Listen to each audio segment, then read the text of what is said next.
प्रकारचे ज्यांनी महापुरुषांनी समाज घडवण्याचं एक परिवर्तन केलं. खरं तर हाच महापुरुष एका वेळेस कीर्तन करत असताना त्यांना त्यांचा एक गोविंदा नावाचा एक मुलगा वारतो. तेव्हा त्यांची एक बातमी होती, गोविंद नावाचा मुलगा वाटला. तेव्हा संत गाडगे बाबा म्हणतात की असे गेले कोट्यानुकोटी काय लढू मी एकासाठी.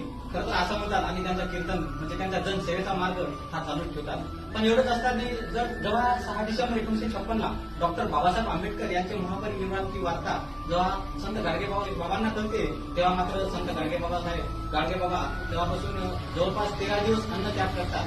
कारण की त्यांना माहित होते की बाबा जो या देशाचा उद्धार करता आहे, ज्यांनी सर्व समाजाला न्याय मिळवून दिला, शोषित पीडित गरिबांना सर्वांना न्याय मिळवून दिला, तोच केला. म्हणून गाडगे बाबा जवळपास 13 दिवस अन्न त्याग करतात आणि 14व्या दिवशी संत गाडगे बाबा यांचा महापरिनिर्वाण होतो. एवढं खरं तर हे रक्ताचं नातं नाही तर विचाराचं नातं आहे, ज्यांनी महापुरुषांना संत गाडगे बाबांनी डॉक्टर बाबासाहेब आंबेडकरांसाठी अन्न त्याग केला असे संत गाडगे बाबा यांच्या